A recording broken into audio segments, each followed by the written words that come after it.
yang tidak diterima sholatnya, warajulun mamlukun abiq, yakni seseorang hamba sahaya yang lari dari tuannya, budak sahaya. Demi Allah bahwa kita sedang dipimpin oleh pemimpin yang zolim. Jadi konstruk hukumnya mereka itu harus diadili gitu loh. Dibunuh, ditangkap, dipenjara. Zaman sekarang nggak ada lagi budak, Pak. Tapi ada perbuatan yang sama dengan dosa lari dari tuan. Apa itu? Memberontak kepada negara. Pada saat ini, kita dalam situasi sulit, di mana adanya polarisasi dalam opini masyarakat.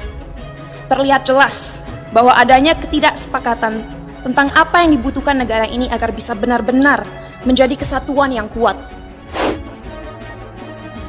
Yang punya kesadaran ada Adinda Ismail Yusanto yang punya masa jutaan itu HTI-nya itu. HTI kan bubar di administrasi aja, faktanya kan kagak. Gerakin dong itu. Ayo kita sama-sama menuju tegaknya al-Islam, menuju tegaknya syariah dan khilafah. Takbir! Khilafah! Inilah salah satu akar dari masalah yang kita miliki dalam masyarakat Indonesia sekarang. Karena pemahaman yang terbatas dan pemikiran yang tidak kritis, orang-orang terjebak dalam cara berpikir di mana mereka telah memanusiakan Tuhan, merasa memiliki hak dalam mendikte kemauan Tuhan, merasa tahu pikiran Tuhan, dan merasa berhak bertindak atas nama Tuhan. Inilah yang akhirnya seringkali berubah menjadi sifat radikal. Makanya orang-orang yang mau menegakkan khilafah, ini penting saya sampaikan ini. Kalau ada di Purwodadi ini orang mau mendakwakan khilafah, jawabnya begini, Pak. Tunjukkan satu saja dalil. Pasti dia nggak bisa nunjukkan dalil. Kita ingin menegaskan khilafah Islam. Al-ummah turid khilafah Islamiyah. Mereka sekarang ngeles sama saya, Ustadz. Emang nggak ada dalil yang memerintahkan, tapi kan nggak ada larangannya. Ngaku sekarang ya, nggak ada larangannya. Emang nggak ada larangannya, Pak. Tetapi disitulah letak larangannya. Jadi hari ini sebenarnya selesai. Kalau Ismail Yusanto sebagai jubir dari HTI umumkan kepung istana, kepung DPR, perintah FPI, kepung DPR, selesai. Jutaan orang turun semuanya itu. Kalau orang hendak menegakkan khilafah, sama saja dia hendak membubarkan negaranya sendiri.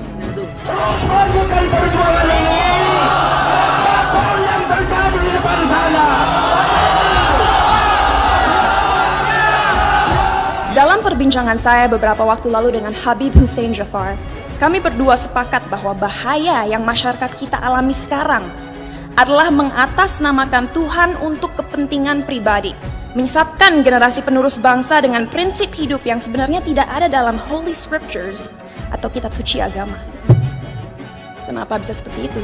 Waman mata walaysa fi unuqihi bai'atun mata mitatan jahiliyah.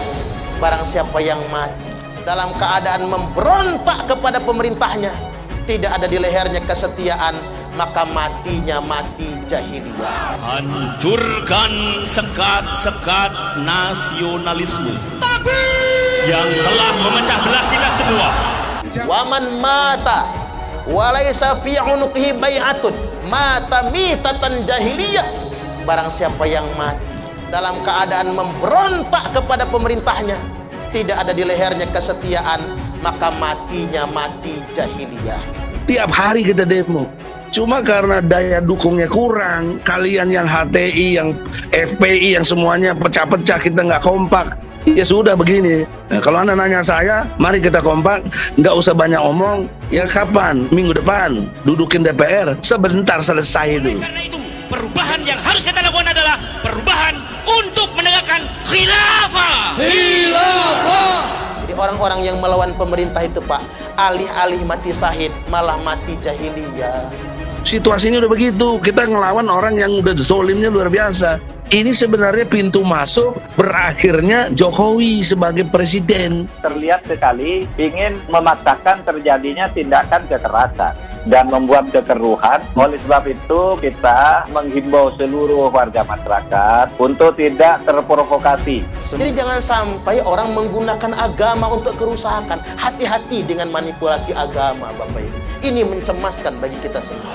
Jangan kita untuk berkhianat kepada pemerintahan yang sah yang sudah kita sepakati. Negara Arab itu runtuh, Libya, Libanon, Irak, Syam, semua masyarakatnya dihasut untuk menggulingkan pemerintahan yang sah. Habib Husin bin Hasim bin Toha Ba'agil, yang lebih akrab dipanggil Habib Husin Ba'agil, mulai viral setelah dalam salah satu ceramahnya memprediksi kemunculan wabah sebelum COVID-19 menjadi pandemi global. Kali ini, Habib Husin Ba'agil mengingatkan agar masyarakat tidak mudah dihasut dan diadu domba dengan isu-isu agama. Menurutnya, jangan sampai kita dibuat saling bertengkar dengan hal-hal kecil seperti ini. Sebab, kita tidak tahu jangan-jangan ini semua termasuk intervensi asing untuk meruntuhkan Indonesia, bahkan lewat isu-isu agama yang sensitif. Indonesia ini berulang kali ingin diruntuhkan, mulai zaman Pak Harto, zamannya Habibie, zamannya Megawati, dan zamannya Gus Dur. Berulang kali Indonesia ingin diruntuhkan dengan segala cara. Orang-orang yang hendak meruntuhkan Indonesia tak pernah surut. Bahkan hingga pemerintahan sekarang ini, runtuhnya pemerintahan Pak Jokowi, runtuhnya Majelis Taklim, runtuhnya pemerintahan Pak Jokowi, runtuhnya pondok pesantren. Padahal sejatinya, tak ada yang perlu dikhawatirkan dari pemerintahan sekarang. Tak ada kriminalisasi ulama, tak ada intervensi yang merugikan agama, justru sebaliknya. Orang pakai jilbab tambah banyak, tentara pakai jilbab tambah banyak. Majelis taklim berkembang di mana-mana, pondok pesantren di mana-mana. Habib Husin Ba'agil menceritakan pondok pesantren yang dibangun keluarganya di Batu, Kota Malang. Sampai sekarang tidak memiliki IMB atau izin mendirikan bangunan, tapi tak ada yang protes. Mana yang katanya rezim ini mengkriminalisasi ulama? Mana? Apanya yang dikriminalisasi? Pondok di mana-mana, masjid di mana-mana. Nggak ada IMB, mana ada kesulitan berdakwah ini? Mana yang katanya rezim ini mengkriminalisasi ulama? Mana? Apanya yang dikriminalisasi? Pondok di mana-mana, masjid di mana-mana, nggak ada IMB. Mana ada kesulitan berdakwah ini? Saya nggak pernah merasa kok berdakwah dimanapun nggak ada yang menghalangi. Jangan pernah mau dihasut.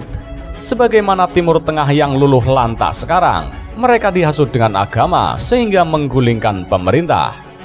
Seenggak enaknya kita masih tidak diatur dengan senjata dan anak-anak kita masih tinggal di rumah, nggak di kamp penampungan. Jangan kita dihasut lah. Jangan mau kita dibodohi. Seenggak enaknya kita masih nggak di bawah tondongan senjata, bos. Dan anak-anak kita masih tinggal di rumah, nggak di bawah camp penampungan. Coba kalau kita kenapa di negara ini di bawah camp penampungan, gimana itu di Libya, di Libanon segala macam. Naudzubillah min dzalik. Habib Husin Ba'agil mengingatkan warga Indonesia agar perlu belajar dari negara-negara Arab, yakni di Timur Tengah, terutama terkait dengan persatuan dan keutuhan Negara Kesatuan Republik Indonesia.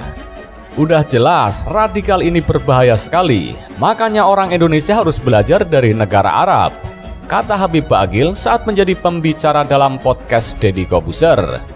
Udah jelas lah, radikal ini berbahaya sekali. Makanya orang Indonesia ini harus belajar dari negara-negara Arab. Bagaimana runtuhnya Libya, bagaimana runtuhnya Suriah, bagaimana negara-negara Arab kacau balau. Apa sebab? Rakyatnya dihasut untuk memusuhi pemerintah yang sah. Dengan judul Kita Ini Perang Saudara Bos, serem dengernya ini, yang tayang pada 1 Maret 2022. Menurut Habib, belajar dari negara Arab itu terkait dengan runtuhnya negara-negara Timur Tengah. Bagaimana runtuhnya Libya, runtuhnya Suriah, bagaimana negara-negara Arab kacau balau, terang dia. Penyebab negara-negara tersebut runtuh harus menjadi ibrah bagi rakyat Indonesia. Apa sebabnya? rakyatnya dihasut untuk memusuhi pemerintahan yang sah, tegas dia.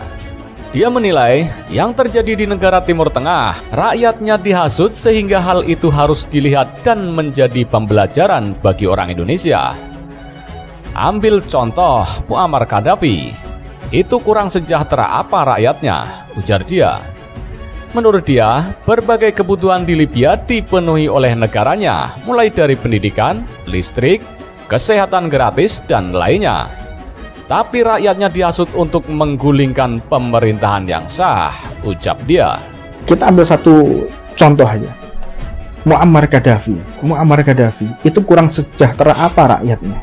Tapi rakyatnya dihasut untuk menggulingkan pemerintah yang sah. Itu dibunuhnya juga. Udah. Kalau nggak salah ya. Yang punya kesadaran ada Adinda Ismail Yusanto yang punya masa jutaan itu HTI-nya itu. HTI kan bubar di administrasi aja, faktanya kan kagak. Gerakin dong itu. Ayo kita sama-sama. Berulang kali Indonesia ini akan diruntuhkan. Ini zamannya Pak Jokowi. Presiden kita bagaimanapun juga harus kita jaga. Allahumma sholli ala Muhammad. Harus dijaga. Jadi hari ini sebenarnya selesai. Kalau Ismail Yusanto sebagai jubir dari HTI umumkan kepung istana, kepung DPR, perintah FPI, kepung DPR, selesai. Jutaan orang turun semuanya itu. Hancurkan sekat-sekat nasionalisme yang telah memecah belah kita semua. Jangan kita untuk berkhianat kepada pemerintahan yang sah yang sudah kita sepakati. Negara Arab itu runtuh, Libya, Libanon, Irak, Syam, semua masyarakatnya dihasut untuk menggulingkan pemerintahan yang sah. Tiap hari kita demo. Cuma karena daya dukungnya kurang, kalian yang HTI, yang FPI, yang semuanya pecah-pecah, kita nggak kompak. Ya sudah begini. Nah, kalau Anda nanya saya, mari kita kompak, nggak usah banyak omong. Ya kapan? Minggu depan dudukin DPR, sebentar selesai itu. Karena itu perubahan yang harus kita lakukan adalah perubahan untuk menegakkan khilafah. Sekarang Libya hancur, Irak hancur, Indonesia akan difungsikan dengan yang sama. Hati-hati. Kita harus jaga sama-sama, Pak.